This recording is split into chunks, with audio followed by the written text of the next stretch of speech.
नमस्कार विद्यार्थी मित्रांनो, मी संजय बिडवे, संचालक बिडवे ज्ञान प्रबोधिनी करिअर अकॅडमी औरंगाबाद आणि मराठी व्याकरण या पुस्तकाचा लेखक. मित्रांनो, आज आपण संधी हा टॉपिक बघणार आहे. या व्हिडिओमध्ये आपण संधी म्हणजे काय, संधीची व्याख्या काय आहे आणि संधीचे प्रकार कोणते आहेत ते बघणार आहे. आणि त्या संधीच्या प्रकारामधील स्वरसंधी हा जो प्रकार आहे, त्या स्वरसंधीचा पहिला नियम, ज्याला दीर्घत्व संधी किंवा सजातीय स्वरसंधी म्हणतात, हे आपण बघणार आहे. शेवटपर्यंत नक्की हा व्हिडिओ बघा, म्हणजे तुम्हाला संधी काय कन्सेप्ट आहे, काय संकल्पना ही लक्षात येईल. आणि संधीचा जो पहिला नियम आपण बघणार आहे तो तुम्ही कधीच विसरणार नाही. ठीक आहे, तर सुरुवात करूया. बघा, संधी हा जो शब्द आहे हा संध या संस्कृत शब्दापासून तयार झालेला आहे आणि त्याचा अर्थ जोडणे, कॉमा एकत्र आणणे,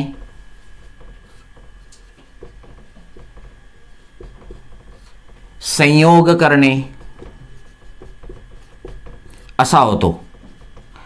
मग आता इथे आपण कशाचा संयोग करणार आहे, तर दोन शब्द आपण एकत्र आणणार आहे, दोन शब्द आपण जोडणार आहे. ठीक आहे, मग हे दोन शब्द एकत्र जोडल्यानंतर जो जोड शब्द तयार होतो तो जोड शब्द संधीचा शब्द आपण असं म्हणतो. ठीक आहे, मग दोन शब्द आपण जोडतो त्याला आपण इथे संधी म्हणणार आहे. मग संध या संस्कृत शब्दावरून हा शब्द तयार झालेला आहे. आता एक गोष्ट लक्षात घ्या की दोन शब्द एकत्र येताना ते दोन शब्द जे आहेत ते परस्पराशी संबंधित असतीलच असं नाही. संधीमध्ये जे दोन शब्द आपण जोडणार आहे, एकत्र येणार आहे, ते परस्पराशी संबंधित असतीलच असं नाही, हे लक्षात घ्या. ओके, आता शब्द एकत्र येताना संधीमध्ये केवळ दोन शब्द जोडले जात नाहीत. संधीमागचा उद्देश काय आहे, संधीमागचा भाव काय आहे, दोन शब्द एकत्र का जोडायचे, तर ज्या वेळेला आपण बोलतो तर या बोलण्याच्या ओघात आपल्या बोलण्याचा जो ओघ असतो, जो फ्लो असतो, प्रवाह असतो, तो अडखडू नये आणि आपल्या बोलण्यामध्ये सुलभता यावी, हा संधीमागचा उद्देश आहे, हा संधीमागचा भाव आहे किंवा हेतू आहे असं आपल्याला म्हणता येईल. मग असेच दोन वर्ण आपल्याला एकत्र आणता येतात की ज्यांच्यामध्ये उच्चारात साम्य आहे. मग दोन शब्द परस्पराशी संबंधित असो की नसो, पण त्या पहिल्या शब्दातील शेवटचा वर्ण आणि दुसऱ्या शब्दातील पहिला वर्ण या वर्णामध्ये जर उच्चाराची साम्यता असेल तर ते दोन वर्ण एकमेकात येतात, त्यांचा एक नवीन वर्ण तयार होतो आणि शब्द जोडला जातो. मग त्याला आपण संधी म्हणणार आहे. मग बोलण्यामधली सुलभता हा संधीचा भाव आहे. ठीक आहे, आणि आपल्या बोलण्याची जेव्हा आपण दोन शब्द बोलताना सहज एकत्र आणतो, ठीक आहे, तेव्हा संधी होतो. लक्षात आलं आहे का? मग आता आपण संधीची नेमकी व्याख्या बघूया काय आहे. बघा, संधी म्हणजे काय, तर त्याची शास्त्रशुद्ध व्याख्या अशी आहे: जोड शब्द तयार होताना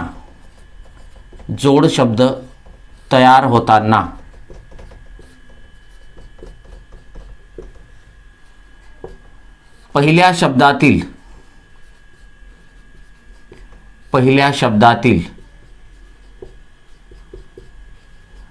शेवटचा वर्ण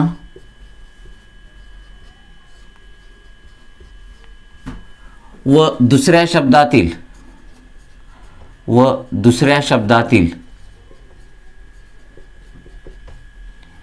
पहिला वर्ण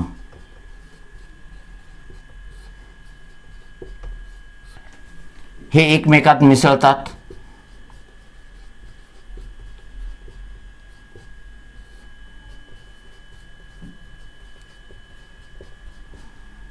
व त्यांचा एक नवीन वर्ण तयार होतो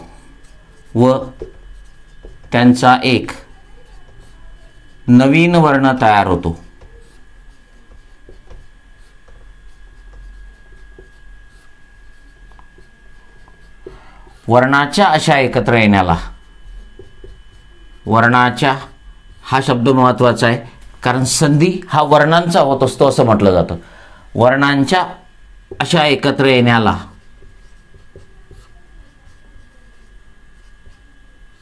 वर्णांच्या अशा एकत्र येण्याला संधी म्हणतात.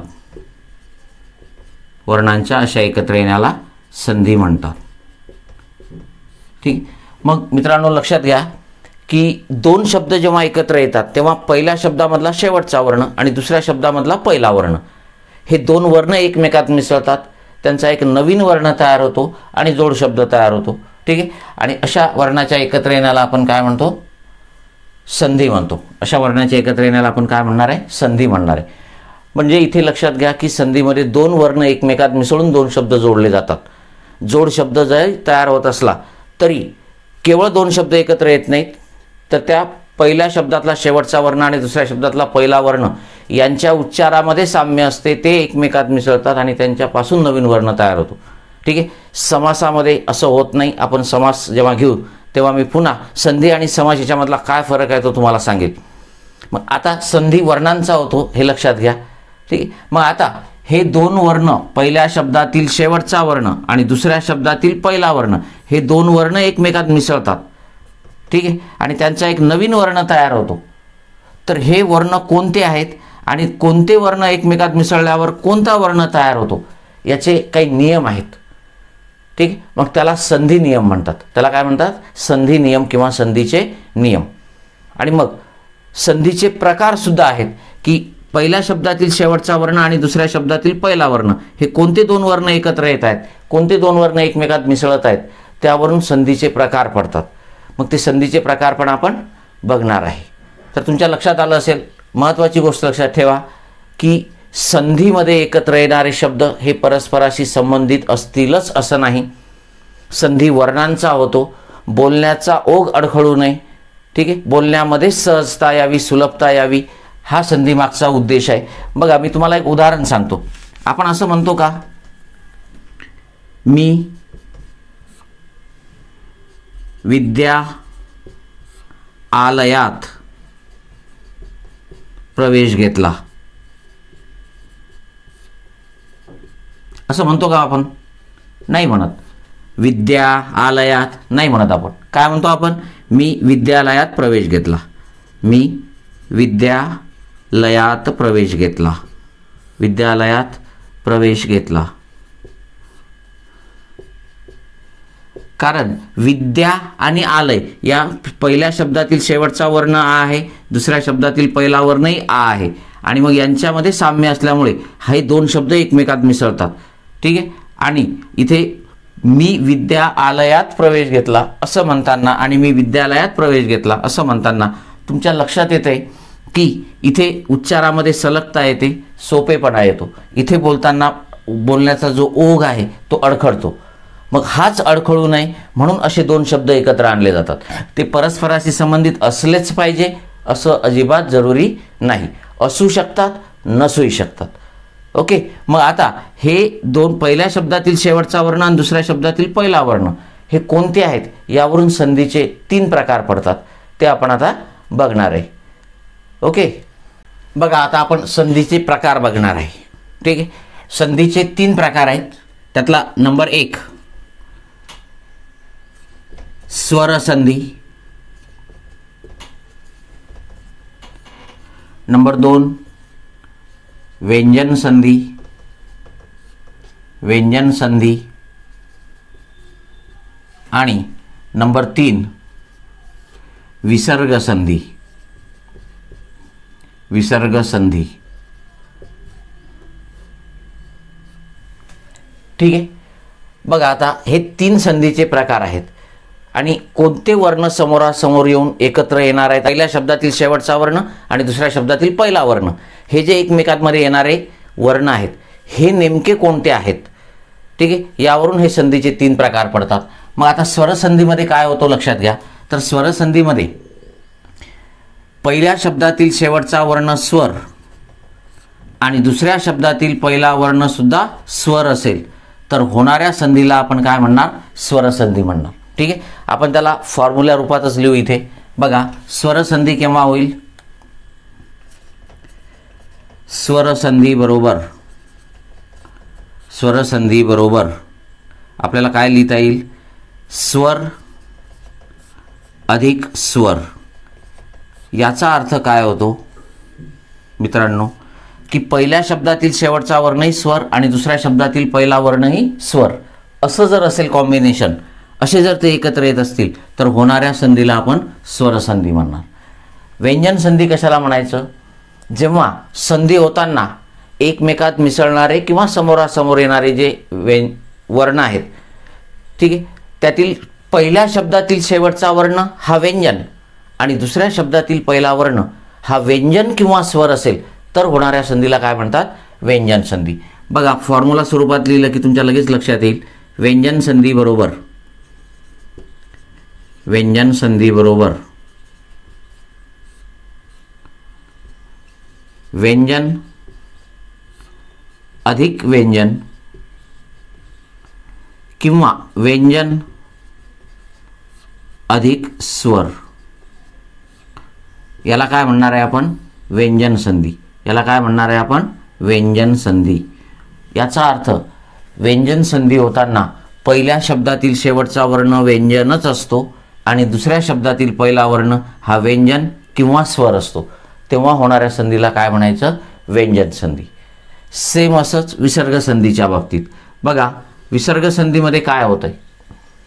पहिल्या शब्दातील शेवटचा वर्ण हा विसर्ग आणि दुसऱ्या शब्दातील पहिला वर्ण हा व्यंजन किंवा स्वर असेल तर होणाऱ्या संधीला काय म्हणतात? विसर्ग संधी. फॉर्म्युला स्वरूपात बघू आपण. बघा, विसर्ग संधी बरोबर विसर्ग संधी, ठीक आहे, बरोबर काय येणार? विसर्ग प्लस व्यंजन किंवा विसर्ग प्लस स्वर, अशा प्रकारे कॉम्बिनेशन असेल तर होणाऱ्या संधीला काय म्हणणार आहे आपण? विसर्ग संधी म्हणणार आहे. ठीक आहे, म्हणजे विसर्ग संधीमध्ये पहिल्या शब्दातील शेवटचा वर्ण विसर्गच असतो आणि दुसऱ्या शब्दातील पहिला वर्ण हा व्यंजन किंवा मग स्वर असतो, तर होणाऱ्या संधीला मग काय म्हणणार आपण? विसर्ग संधी. मग आता मित्रांनो, हे लक्षात कसं ठेवायचं? बघा, एकदम सिंपल आहे. काय करायचं? संधीचा प्रकार कोणता आहे हे ओळखणं अगदी सिंपल आहे.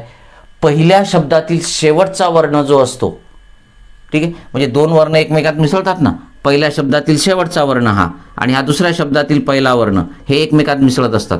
तर हा वर्ण कोणता आहे?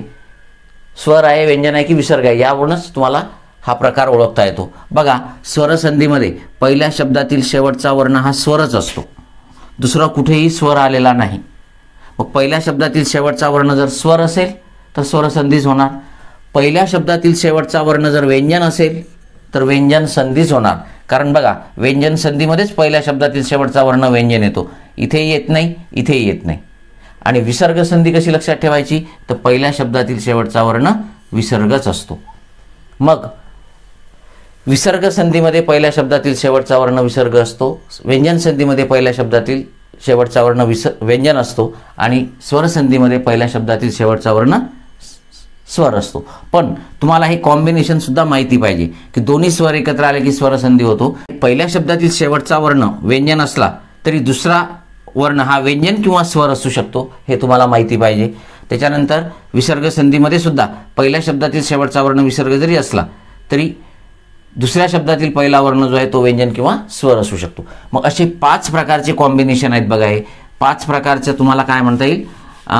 हे कॉम्बिनेशन आहेत आणि या प्रकारेच संधी होत असतो. यापेक्षा वेगळं कॉम्बिनेशन जर आलं तर तिथे संधी होत नाही, कारण तिथे त्या दोन्ही वर्णांच्या उच्चाराची सलगता येत नाही, ठीक आहे, सुलभता येत नाही. लक्षात आलं? मग आता आपण काय करणार आहे? स्वरसंधी जी आहे, या स्वरसंधीची व्याख्या तर आपण बघितली, पण मी शॉर्टमध्ये पुन्हा सांगेल तुम्हाला. आणि या स्वरसंधीचे जे संधी नियम आहेत ते नियम आपण बघणार आहे. स्वरसंधीमध्ये 5 नियम आहेत मित्रांनो. स्वरसंधीमध्ये किती नियम आहेत? 5 नियम आहेत. ठीक आहे, मग त्यापैकी पहिला नियम आपण बघणार आहे आज, आणि तो म्हणजे दीर्घत्व संधी. अतिशय महत्त्वाचा नियम आहे. दीर्घत्व संधी, त्यालाच सजातीय स्वरसंधी असंही म्हणतात किंवा त्यालाच दीर्घादेश असंही म्हटलं जातं. ओके, तर आपण स्वरसंधीचा पहिला नियम बघणार आहे आणि त्याचं नाव आहे दीर्घत्व संधी. बघा मित्रांनो, नियम नंबर 1 पहिला बघणार आहे आपण. नियम 1, याला आपण नियम 1 म्हणू. नियम क्रमांक 1, आणि तो आहे दीर्घत्व संधी. आधी नियम काय आपण मी तुम्हाला सांगतो, लिहून घेऊ आपण, आणि त्याच्यानंतर मग त्याचा शॉर्टमध्ये कसा लिहायचा लक्षात ठेवण्यासाठी, आणि मग त्याची उदाहरणं आपण सोडून घेऊ. ठीक आहे. बघा दीर्घत्व संधी काय म्हणतो हा नियम, दोन सजातीय स्वर समोरासमोर आले असता, समोरासमोर आले असता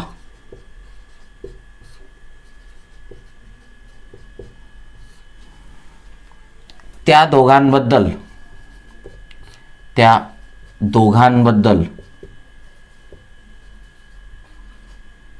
समोरासमोर आले असता त्या दोघांबद्दल त्यांच्याच जातीतील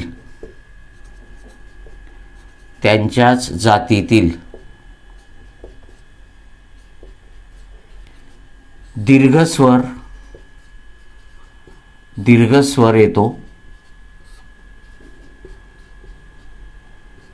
म्हणजेच तयार होतो. त्यांच्याच जातीतील दीर्घस्वर येतो आणि संधी होतो.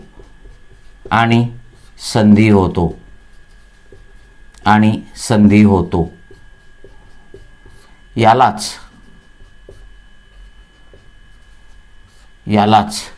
दीर्घत्व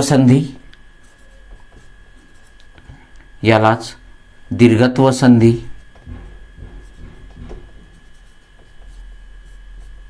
किंवा दीर्घादेश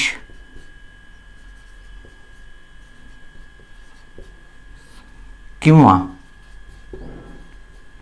सजातीय स्वरसंधी म्हणतात. सजातीय स्वरसंधी म्हणतात.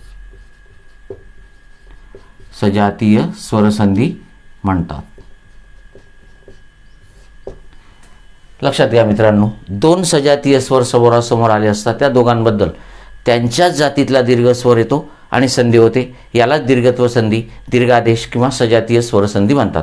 आता लक्षात घ्या की सजातीय स्वर म्हणजे काय तुम्हाला माहिती आहे, ज्या स्वरांचं उच्चारस्थान सारखं असते, ज्यांचा उच्चार मुखातील एकाच ठिकाणाहून होतो, त्यांना काय म्हणतो आपण, सजातीय स्वर. मग असे दोन स्वर समोरासमोर आले की त्या दोघांबद्दल त्यांच्याच जातीतला दीर्घस्वर येणार आहे.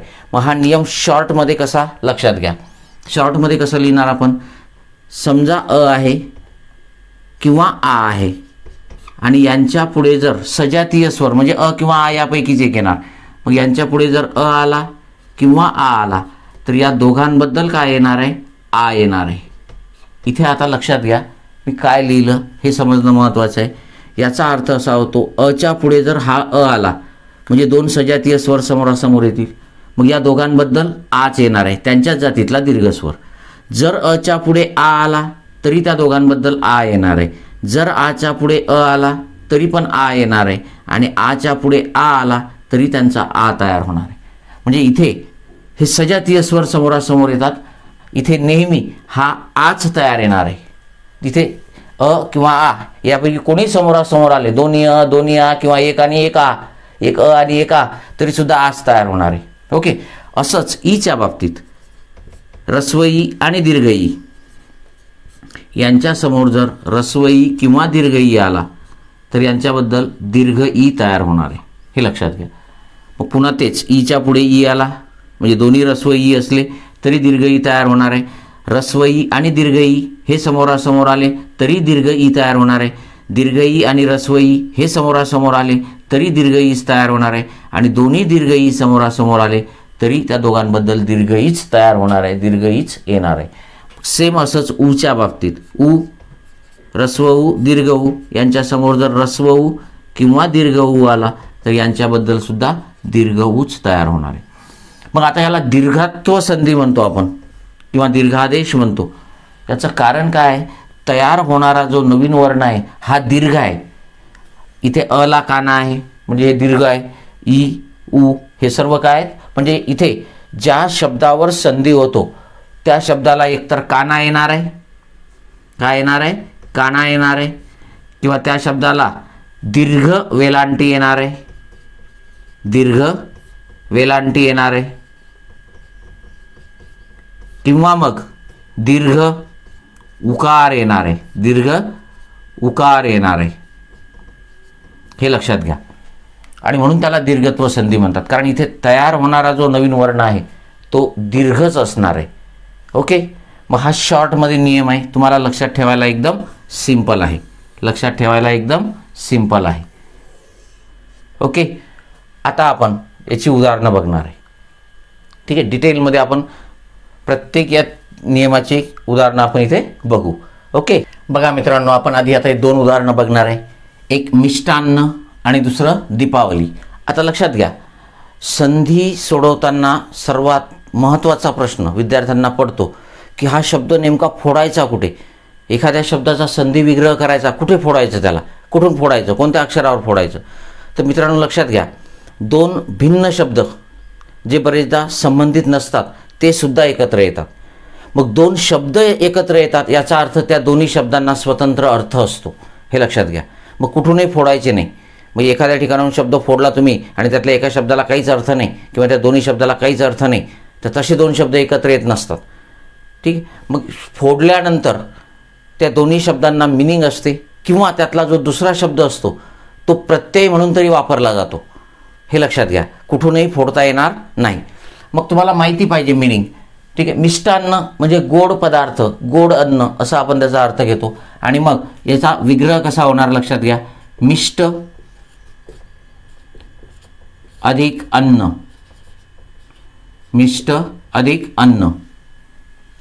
ठीक, मग आता इथे काय झालेलं आहे तुम्हाला माहिती पाहिजे की मिष्ट म्हणजे गोड, अन्न म्हणजे अन्न. मग आता इथे पहिल्या शब्दातील शेवटचा वर्ण आणि दुसऱ्या शब्दातील पहिला वर्ण इथे संधी होणार आहे, म्हणून आपण ते सेपरेट करू. बघा, मी तसाच ठेवणार. आपण हा ष्ट जो आहे याच्यामधला अ बाहेर काढणार. पहिल्या शब्दातला शेवटचा वर्ण अ, आता दुसऱ्या शब्दातला पहिला वर्ण सुद्धा काय आहे, अ, आणि हे न आहे ते आपण तसंच ठेवणार. बघा इथे काय झालं, आता पहिल्या शब्दातील शेवटचा वर्ण आणि दुसऱ्या शब्दातील पहिला वर्ण, आता हे 2 एकमेकात मिसळणार. आता लक्षात घ्या की हे दोन्हीही स्वर आहेत म्हणून स्वरसंधी आहे. आणि आपला नियम म्हणतो की 2 सजातीय स्वर, हे 2 सजातीय आहेत कारण अ आणि अच आलेला आहे, दोन्ही एकच वर्ण आहेत ते, त्यामुळे त्यांचं उच्चारस्थान सारखंच असणार, म्हणजे हे सजातीयच आहेत. आणि आपला नियम म्हणतो की 2 सजातीय स्वर समोरासमोर आले की त्यांच्याबद्दल त्यांच्याच जातीतला दीर्घ स्वर येतो. मग अच्या जातीतला दीर्घ स्वर आहे आ, आणि म्हणून या दोघांबद्दल काय येणार आहे, आता काय तयार होणार आहे, आ. मग आता इथे बघा, मी तसंच राहणार, हे ष्ट तसंच राहणार, या दोघांचा आपल्या नियमानुसार तयार झाला आ, आणि हे न तसंच आहे. ओके, आता हा आ मिसळतो ष्ट मध्ये. आता आपण यांना एकत्र लिहू. हा पहिला आहे मी, या ष्ट मध्ये आ मिसळलं की हे होणार स्टा. ठीक आहे, याचा लंगडेपणा दूर होणार आ मिसळल्यानंतर, आणि हे न जसंच्या तसं मिष्टान्न. अशा प्रकारे हा शब्द तयार झालेला आहे मित्रांनो. एवढं सिंपल आहे, अगदी गणितासारखं स्टेप वाईज आहे. नियम समजला की लगेच समजते. आणि एकदा का तुम्ही असं सोडवलं की पुन्हा आयुष्यामध्ये तुम्हाला, ठीक आहे, हा शब्द तुम्ही कधीच विसरू शकत नाही. परंतु विद्यार्थी असं करत नाहीत. काय होतं, मिष्टान्न, मिष्ट अधिक अन्न चालले पुढे. ठीक आहे, तर अशाने होणार नाही. नेमकं पहिल्या शब्दातला शेवटचा वर्ण काय आहे, दुसऱ्या शब्दातला काय, कसे एकत्र येतात, कोणता वर्ण तयार होतो, कसं मिसळतात आणि कसा जोड शब्द तयार होतो, हे किमान प्रत्येक नियमातले 5-6 शब्द तरी तुम्हाला अशा प्रकारे सोडून बघणं जरुरी आहे. नंतर तुम्हाला आपोआप कळतं की काय होतंय नेमकं. ओके, दीपावली. बघा दुसरा शब्द बघू आपण, दीप अधिक आवली. सर तुम्ही सांगितलं की फोडल्यानंतर शब्दांना मिनिंग असते. ठीक आहे, मग दीप म्हणजे दिवा, हे आवली काय आहे, तर आवली म्हणजे ओळ किंवा रांग, दिव्यांची रांग, म्हणून आपण त्याला दीपावली म्हणतो. ठीक आहे, आज दीप आवली आहे असं म्हटलं तर किती अवघड झालं असतं आपल्याला. उद्या दीप आवली आहे किती अवघड झालं असतं, पण उद्या दीपावली आहे किती सिंपल आणि सोपं होऊन जातं, ते किती सिंपल आणि सोपं होऊन जातं. ओके, मग लक्षात घ्या. आणि तोच संधीच्या मागचा उद्देश आहे. मग आता इथे बघू आपण पहिल्या शब्दातील शेवटचा वर्ण कोणता आणि दुसऱ्या शब्दातील पहिला वर्ण कोणता. आणि पुन्हा एक गोष्ट लक्षात घ्या मित्रांनो, दीप हा शब्दामध्ये दी हा दीर्घच असतो, हे लक्षात घ्या. दीपा, दीप, दीपक, दीपावली हे शब्द लिहिताना दी दीर्घच लिहायचा. पण मराठीमध्ये दिवाळी जेव्हा लिहितो आपण तेव्हा तो मात्र काय करायचा, दीर्घ लिहायचा, दिवाळी. ठीक आहे, कारण हा मराठी शब्द आहे आणि इथे या दीचा उच्चार ऱ्हस्व होतो. ठीक आहे, पण दीप, दीपक, दीपा, दीपावली हे शब्द लिहिताना दी दीर्घच लिहायचा, हे लक्षात ठेवा. मग आता आपण बघू पहिल्या शब्दातील शेवटचा वर्ण हा दी तसाच, प मधला बाहेर येणार अ, म्हणजे पहिल्या शब्दातील शेवटचा वर्ण अ आहे, दुसऱ्या शब्दातील पहिला वर्ण आ आहे आणि हे वली आपण तसंच ठेवणार.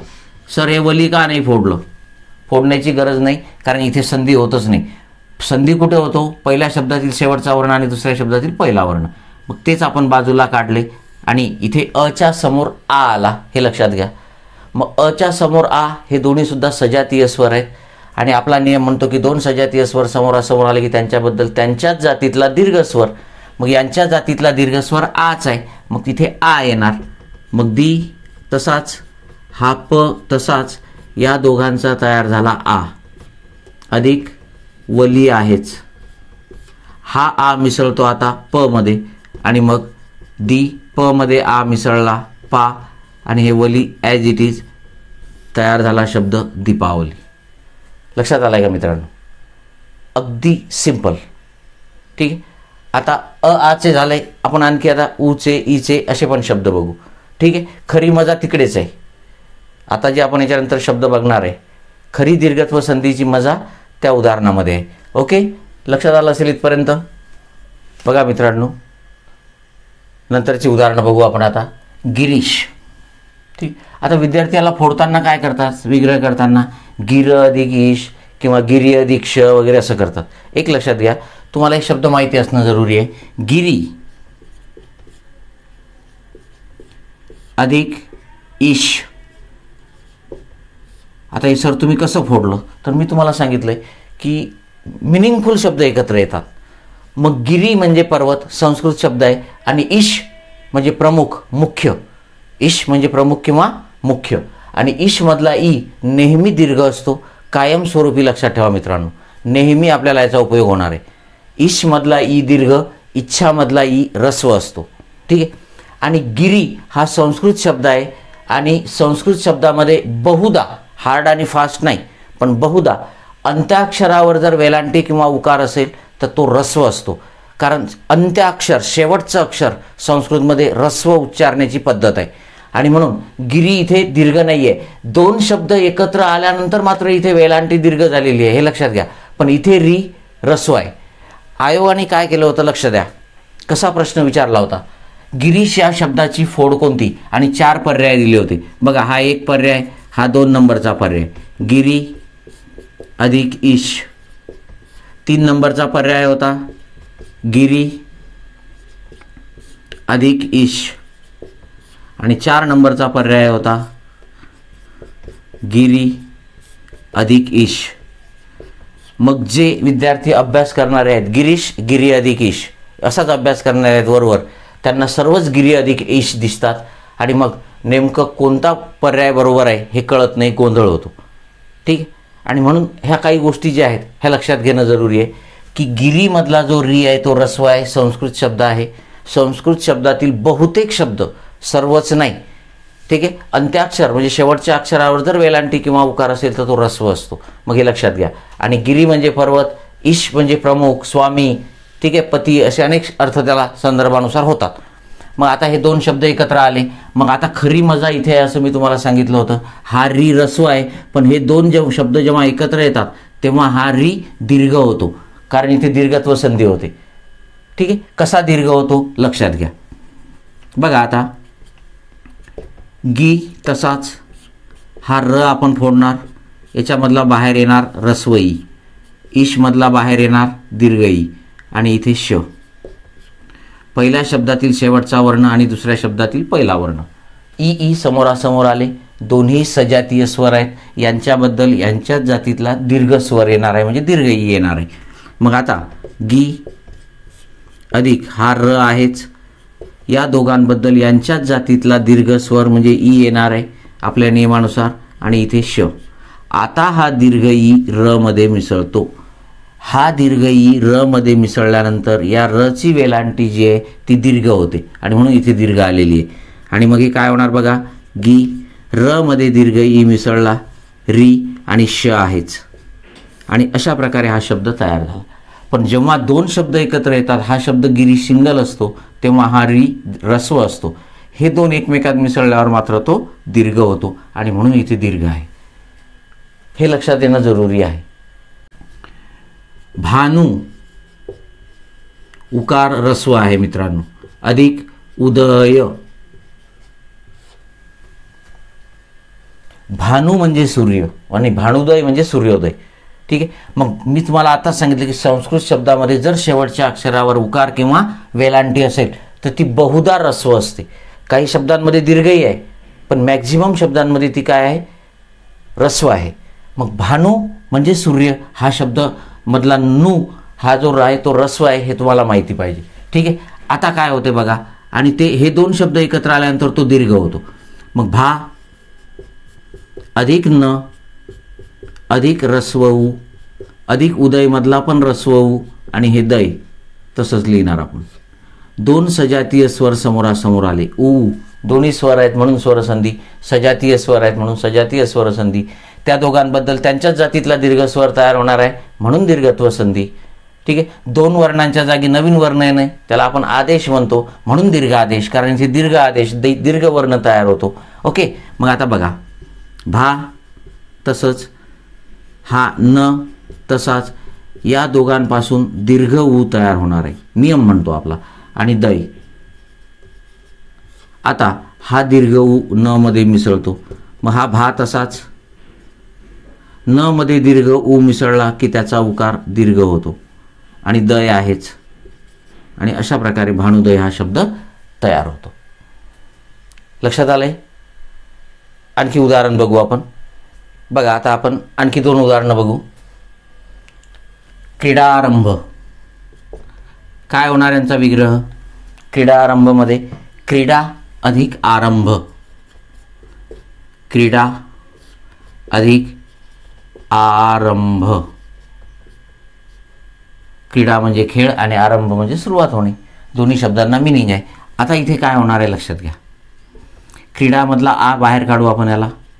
क्री अधिक इथे राहणार ड, याच्यामध्ये बाहेर येणार पहिल्या शब्दातील शेवटचा वर्ण आ, पहिल्या शब्दातील शेवटचा वर्ण आ, आणि दुसऱ्या शब्दातील पहिला वर्ण सुद्धा काय आला, आ. आणि हा रंभ आपण असाच लिहिणार. सर या रंभला काय अर्थ आहे? हा रंभ नाहीच आहे, आरंभ आहे. आपण तो पहिला वर्ण बाजूला काढला फक्त. ओके. मग इथे दोन स्वर समोरासमोर आले म्हणून स्वरसंधी. दोन सजातीय स्वर समोरासमोर आले आणि संधी होणार आहे म्हणून सजातीय स्वरसंधी. आणि या दोघांबद्दल यांच्याच जातीतला दीर्घ स्वर येऊन संधी होणार आहे म्हणून दीर्घत्व संधी. मग आता बघा, हे क्री हा ड तसाच आणि या दोघांचा आच तयार होणार, कारण आ आणि आ सजातीय आहेत आणि त्यांच्या जातीतला दीर्घ आच आहे. ठीक आहे. आणि हे अधिक रंभ, हे तसंच. आता हा आ जो आहे हा ड मध्ये मिसळतो आणि काय तयार होणार मग? क्री ड मध्ये आ मिसळला, डा, आणि हे रंभ आहेच, क्रीडारंभ. एवढंच सिंपल आहे मित्रांनो. फक्त समजून घेणं जरुरी आहे. विद्यार्थी गडबड करतात. विद्यार्थ्यांना असं वाटतं की आपण एकदा संधी हाती घेतलं की लगेच अर्ध्या तासात संधी चॅप्टर संपलं पाहिजे. असं होत नाही. प्रत्येक गोष्ट, प्रत्येक नियम व्यवस्थित समजून घ्यायचा, जेणेकरून पुन्हा पुन्हा करण्याची गरज पडत नाही. आता तुम्ही गडबड केली, तुम्हाला वाटतंय आपलं झालं संधी करून, पण त्याचा उपयोग होणार नाही. ठीक आहे. त्यानंतर आता मातृण. लक्ष द्या. मातृ अधिक ऋण असे दोन शब्द एकत्र आलेले आहेत. तर मातृ म्हणजे माता आणि ऋण म्हणजे कर्ज. ऋण म्हणजे काय? कर्ज. असे दोन शब्द एकत्र येऊन मातृण हा शब्द तयार झालेला आहे आणि तो दीर्घत्व संधीचा आहे. ठीक आहे. आता लक्षात घ्या, मातृमध्ये मा अधिक त अधिक रू, हा रू ऱ्हस्व आहे. ठीक आहे. ऋणमधला रू रस्वच आहे, रू अधिक न. ठीक आहे, हे दोन सजातीय स्वर समोरासमोर आले.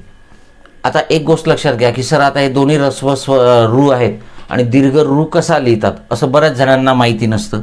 तर बघा, हा जो रू आहे हा रस्व रू आहे. हा रू कसा आहे? रस्व. आणि जेव्हा या रूला एक दांडी इथे वाढते, ठीक आहे, याला म्हणतात दीर्घ रू. हा काय आहे? दीर्घ रू आहे. ठीक आहे, हे लक्षात घ्या. इथे एक रूची दांडी वाढत असते. ठीक आहे, दीर्घ रू मराठीमध्ये वापरला जात नाही. आपण बघितलं की वर्णमाला जर तुम्हाला माहिती असेल की वर्णमाला जी आहे त्या वर्णमालेमध्ये फक्त रू आहे, अनिल रू आहे आणि रस्वच आहे. जसं अ रस्वही आहे, आ दीर्घही आहे, तसं रू दीर्घ आपल्या वर्णमालेमध्ये नाही आहे. ठीक आहे, मग आता इथे हे संस्कृत शब्द आहेत. सर मग मराठीत रू नाही आहे दीर्घ, मग इथे दीर्घ रू तयार होणार आहे, मग हे कसं काय? तर मी तुम्हाला आधीच सांगितलं होतं की हे संस्कृत शब्द आहेत, हे मराठी शब्द नाही आहेत. ठीक आहे, संधी हा प्रकारच आपण संस्कृतवरून घेतलेला आहे. मग आता हे लक्षात आलं असेल तुमच्या. आता लक्ष द्या, इथे काय होणार आहे? दोन रू समोरासमोर आले, या दोघांबद्दल यांच्याच जातीतला दीर्घ रू तयार होणार आहे. ठीक आहे, मग मा अधिक त अधिक हे दोन रू समोरासमोर आल्यानंतर यांच्याबद्दल यांच्याच जातीतला दीर्घ रू तयार होणार आहे आणि न. ठीक आहे, आता इथे रस्व रू असो की दीर्घ रू असो, तो दाखवताना मात्र असाच दाखवला जातो. ओके, मग आता इथे काय होतंय? हा रू त मध्ये मिसळतो आणि मग काय तयार होणार इथे? हा मा त मध्ये रू मिसळला, त्रू. त मध्ये रू मिसळलेला आहे मित्रांनो, हा लक्षात घ्या. हे जोडाक्षर नाही, कारण रू हा काय आहे? स्वरच आहे. व्यंजनामध्ये स्वर मिसळला म्हणजे अक्षरच तयार झालं, हे जोडाक्षर नाही आहे. ठीक आहे, मातृ आणि न तसाच मातृन, अशा प्रकारे हा संधी आहे. लक्षात आलंय? तर निश्चितच मित्रांनो तुम्हाला दीर्घत्व संधी म्हणजे नेमकं काय आहे हे लक्षात आलं असेल. ठीक आहे, मित्रांना सांगा, ज्यांना आवश्यकता आहे त्यांना सांगा. आणि अर्थातच पहिल्यांदाच जर तुम्ही या चॅनलवर आले असाल भिडवे ज्ञान प्रबोधिनीवर, तर सबस्क्राईब करा. ठीक आहे, तुम्हाला असेच दर्जेदार व्हिडिओ वेगवेगळ्या टॉपिकवरचे बघायला मिळत जातील आणि ते मी नियमित टाकत राहणार आहे. मित्रांनो, भिडवे ज्ञान प्रबोधिनीचं जे ॲप आहे ते सुद्धा तुम्ही डाउनलोड करा. ठीक आहे, त्यामध्ये सुद्धा तुम्हाला फ्री व्हिडिओ बघायला मिळतील आणि त्या ॲपची लिंक या व्हिडिओच्या डिस्क्रिप्शन बॉक्समध्ये आणि कमेंट्स बॉक्समध्ये दिलेली आहे. ठीक आहे.